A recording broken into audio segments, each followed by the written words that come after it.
Skip, how much is LeBron to blame for the losing streak? Shannon Sharpe, is LeBron James not the best player on the planet? Breathing oxygen. Breathing oxygen. Okay, I'm going to accept that fact. If that is a fact, then LeBron James is primarily to blame for certainly the last 3 losses, all winnable games. Point of order. In the fourth quarter and overtime of these last 3 straight losses, LeBron James has a shockingly uncharacteristic 9 total turnovers. In the fourth quarter and overtime of the last 3, 9 total turnovers. 2 of those 3 went to overtime, both at home in Cleveland. And versus my Spurs on Saturday night and versus the Kings they had just routed in Sacramento a week or so ago, last night at home, LeBron James played all 10 minutes of each of those 2 overtimes. And he goose-egged in both. He went scoreless in both overtimes. So that's 2 overtimes out of the 3 games, 20 total minutes. Are you going to tell the people how many shot attempts he took? What's that about? Why wouldn't he take more shots? I'm right? Okay, but he went scoreless. Is he pouting? Is he running for the ball? I have no idea. Is that like one of those old Kobe pout games where he says, okay, you guys do it. I can't do it. You guys do it. I don't know. And by the way, he did miss the game-winning 3 against my Spurs regulation on Saturday night. And then last night, 11 seconds left in overtime, down 3, LeBron James dribbles up the floor and pulls up from, 5 feet beyond the three-point line? Sandusky. Yeah, Sandusky, and jacked up a 3-point shot that was, of course, short. Never up, never in. You know, the old cliche. And yet, all 4 of his teammates on the floor at that point are all 4 better 3-point shooters than LeBron James. I've said this a million times on the air before. What are you doing, LeBron? I think your basketball IQ is so high that you think, oh, if I take this impossibly high degree of difficulty 3-point shot, nobody can really rip me for that because that's a tough shot. Yeah, but it's the wrong shot, LeBron. You know it, and I know it, and your teammates know it. And I will give you this. Kyrie missed a big free throw. Oh, he did? The closer? The almost always clutch Kyrie Irving, who has saved LeBron's bacon time and time again against Golden State, Game 7 of the finals, Christmas Day against Golden State at home. He missed a big free throw. And Kevin Love, who's usually a pretty dependable free throw shooter as opposed to LeBron James, missed another big free throw in overtime. Both hurt a lot. But LeBron James has hurt his teammates' feelings time and time again lately by showing them up and shaming them on the floor with all of his histrionics, his melodramatics. How can you do that? How can you do that for their apparent mistakes? He blasted Kyrie and Tristan Thompson for not running the play called in the huddle in overtime versus the Spurs the other night. I don't know if they were wrong or if LeBron was wrong for just whipping a blind pass. You got to look, you got to glance and make sure somebody's there, and he threw it to nobody, and that was a key turnover in that game. And then, of course, he blasted many of his teammates by saying the other night, I need help because we're too top-heavy. So that means big 3, that means players 4 through 12 on the roster had to sit back and think, are we just chopped liver now to you, LeBron? I thought we were all pretty good. I thought we beat Golden State without Kyle Korver on Christmas Day just 1 month ago.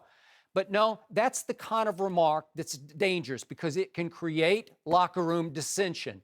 It can create some mistrust between players 4 through 12 and the best player on the planet.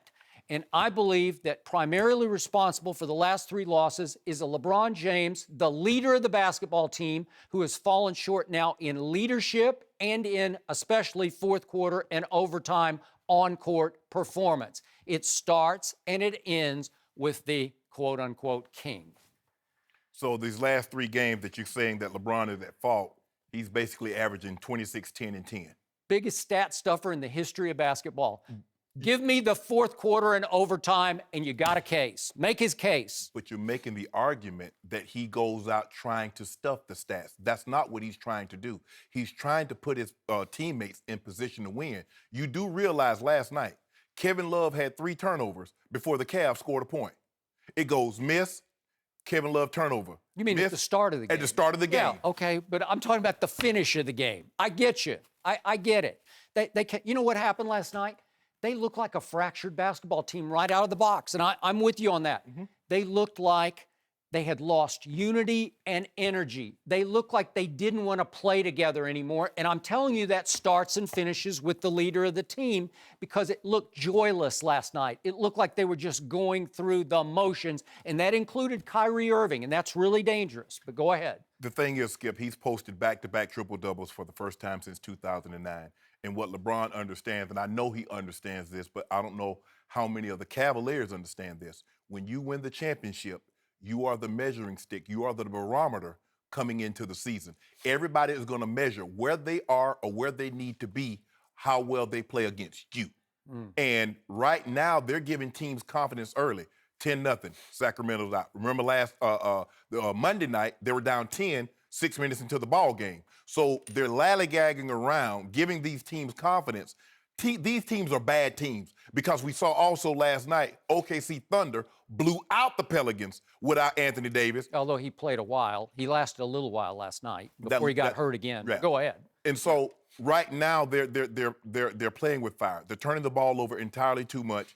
LeBron is playing too many minutes. Why is that? He played 45 on Saturday. He played another 44 Monday. He played 45 last night. Skip, you play all these minutes now, you got to give up these minutes somewhere down the road. Now, is it going to be in the playoffs? Is it going to be in the finals? But if you rob Peter playing all these minutes now, you got to pay him later.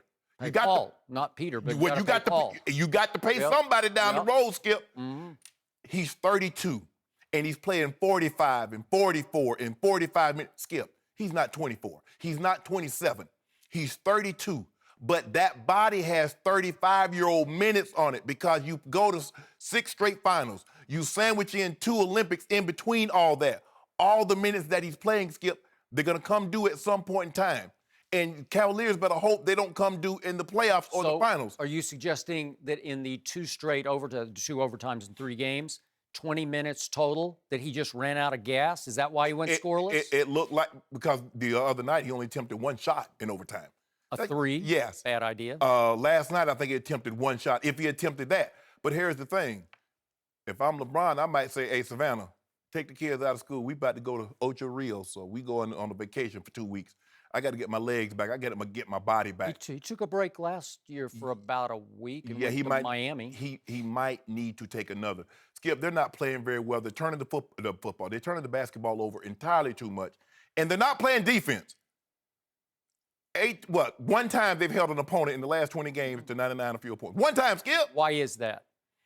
Well, all I know, first of all, you bring in Kyle Korver. Did you actually think he was going to play D? By the way, I don't know why he was in on the key play for Sacramento of the game. Aflalo hits a big 3 because Kyle Korver leaves him. It wasn't like bad defense. It was no defense. Skip. Why was he in the game? Why wasn't Richard Jefferson in the game, maybe? Or Shump. Shumpert was in, but go ahead. But here's the thing, though, Skip. He got caught in between. He like, okay, do I go double? But how can you double from that far away? It's too far. But you're so far away from the 3-point shooter. So you were really in no man's land to begin with. And then you get caught like, okay, I'm finna go. No, I better not. And then by that time, Cousins had already thrown the ball to Aflalo. Aflalo goes, and the 3 goes into the basket. I have seen these same Cavaliers play lock-up, lock-down defense. I've seen these guys, all these same guys. I know Delly isn't there, but I've seen these guys on the floor right now as a group, 5 of them, lock people up, including Golden State in the finals, when they just out-physicaled them. They're capable.